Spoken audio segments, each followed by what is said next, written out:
ಪ್ರೇಮಾಸ್ kitchen ಕ್ರೋನಿಕಲ್ಸ್ಗೆ ಸ್ವಾಗತ. ನೋಡಿ, ಇವತ್ತು ನಾನು ಇಲ್ಲಿ ಒಂದು ಪಾಯಸ ಮಾಡಿ ತೋರಿಸ್ತಾ ಇದ್ದೀನಿ. ಯಾವುದಂದರೆ ಅವಲಕ್ಕಿ ಪಾಯಸ. ತುಂಬ ಈಜಿಯಾಗಿ ಒಂದು 5 ನಿಮಿಷದೊಳಗಡೆ ಪಾಯಸ ಇಲ್ಲಿ ರೆಡಿ ಆಗುತ್ತೆ. ತುಂಬ ಸಿಂಪಲ್ಲಾಗಿ ಹಬ್ಬ ಹರಿದಿನಗಳಲ್ಲಿ ಈ ಥರ ನಾವು ಮಾಡ್ಬೋದು. ತುಂಬ ಈಜಿಯಾಗಿ ಮನೆಯಲ್ಲಿರುವಂಥ ಹಾಲು, ಅವಲಕ್ಕಿ, ಸಕ್ಕರೆ ಇದ್ದರೆ ಸಾಕು. ನೋಡಿ, ಪಾಯಸ ರೆಡಿ ಆಗುತ್ತೆ. ಪಾಯಸ ಮಾಡೋಣ. ಇಲ್ಲಿ ನಾನು 3/4 ಬೌಲ್ನಷ್ಟು ಸಕ್ಕರೆನ ತೊಗೊಂಡಿದ್ದೇನೆ. ನೀರು ಹಾಕಲ್ಲ, ಹಾಗೆ ಇದನ್ನು ಕ್ಯಾರಮಲೈ ಮಾಡ್ಕೊತೇನೆ. ಮೊದಲಿಗೆ ಸಕ್ಕರೆ ಎಲ್ಲ ಕರಗಿಸ್ಕೊತೇನೆ.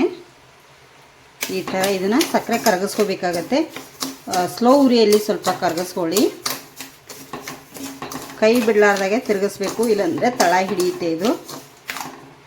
ನೋಡಿ ಯಾವ ಥರ ಆಗ್ಲಿಕ್ಕೆ ಹತ್ತಿತ್ತು. ಸಕ್ಕರೆ ಅಂಟು ಕ್ಯಾರಮಲೈಸ್ ಆಗ್ಲಿಕ್ಕೆ ಸ್ಟಾರ್ಟ್ ಆಯಿತು. ನೋಡಿ, ಇದು ನೀಟಾಗಿ ಚೆನ್ನಾಗಿ ಆಗಲಿ. ಈಗ ಇಲ್ಲಿ ಕ್ಯಾರಮಲೈಸ್ ಆಗ್ತಾ ಇರುವಾಗ ನಾನಿಲ್ಲಿ 1 ಬೌಲು ಅವಲಕ್ಕಿನ ತೊಗೊಂಡಿನಿ, ಮೀಡಿಯಮ್ ಸೈಜು. ಇದನ್ನೀಗ ಕ್ಲೀನ್ ಮಾಡಿ ತೊಳೆದು ಎತ್ತಿಟ್ಕೋತೇನೆ.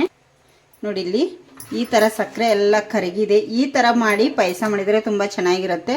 ನಾನಿಲ್ಲಿ ಒಂದು 2 ಕಪ್ನಷ್ಟು ಹಾಲು ಹಾಕ್ತಾ ಇದ್ದೀನಿ. ನೋಡಿ, ಇದಕ್ಕೆ ತುಂಬ ಚೆನ್ನಾಗಿ ಆಗುತ್ತೆ. ಅದು ಕರಗುತ್ತೆ ಇದೆಲ್ಲ ನೀಟಾಗಿ. ಈಗ ನೋಡಿ, ಇಲ್ಲಿ ಎಲ್ಲವನ್ನು ಈಗ ಕರಗಿದೆ. ಇಲ್ಲಿ ಏನು ಅವಲಕ್ಕಿ ತೊಳೆದಿಟ್ಟಿದ್ನೆಲ್ಲ ಅವಲಕ್ಕಿನ ಇದಕ್ಕೆ ಹಾಕ್ತೇನೆ. ನೋಡಿ, ಈಗ ಎಲ್ಲ ಅವಲಕ್ಕಿ ಇದಕ್ಕೆ ಹಾಕ್ತೇನೆ. ನೀವು ಕುಕ್ಕರಲ್ಲಿ ಏನಾದರೂ ಮಾಡ್ತಾಯಿದ್ರೆ 2 ವಿಜಿಲ್ ಬರೆಸ್ಕೊಳ್ಳಿ. ನಾನು ಕುಕ್ಕರಲ್ಲಿ ಮಾಡಲ್ಲ, ಹಾಗೆ ಇದನ್ನು ಕುದಿಸ್ಕೊತೇನೆ ಈಗ ಚೆನ್ನಾಗಿ.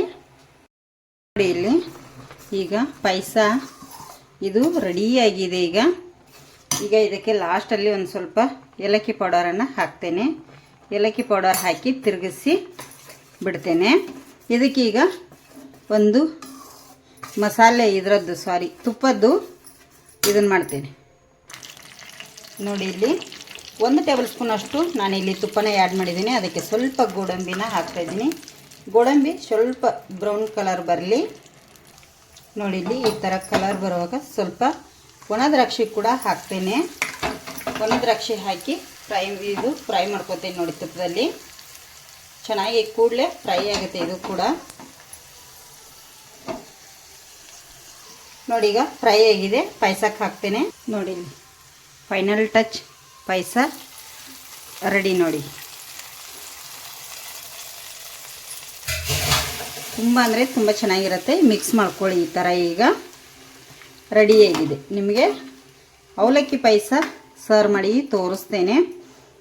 ತುಂಬ ಚೆನ್ನಾಗಿರುತ್ತೆ. ದೇವ್ರ ನೈವೇದ್ಯಕ್ಕದು ಟೇಸ್ಟಿಯಾಗಿರುವಂಥ ಪಾಯಸ. ಈಗ ಪಾಯಸ ರೆಡಿಯಾಗಿದೆ, ಸರ್ವ್ ಮಾಡ್ತೀನಿ. ನೋಡಿ, ಇಲ್ಲಿ ನೋಡಿ ಅವಲಕ್ಕಿ ಪಾಯಸ ರೆಡಿಯಾಗಿದೆ. ಸಖತ್ತಾಗಿ ಬಂದಿದೆ. ನೀವು ಒಮ್ಮೆ ಮನೆಯಲ್ಲಿ ಟ್ರೈ ಮಾಡಿ ಹೇಗೆ ಬಂದಿದೆ ಅಂಥೇಳಿ ಕಮೆಂಟ್ ಮಾಡಿ. ಹೊಸಬ್ರು ನಮ್ಮ ಚಾನಲ್ ನೋಡ್ತಾಯಿದ್ರೆ ಸಬ್ಸ್ಕ್ರೈಬ್ ಮಾಡ್ಕೊಂಡು ನೋಡಿ. ಸೂಪರ್ ಟೇಸ್ಟ್ ಅಂತೆ. ದೇವ್ರ ನೈವೇದ್ಯಕ್ಕಂತೂ ತುಂಬಾ ಚೆನ್ನಾಗಿರುತ್ತೆ ಇದು.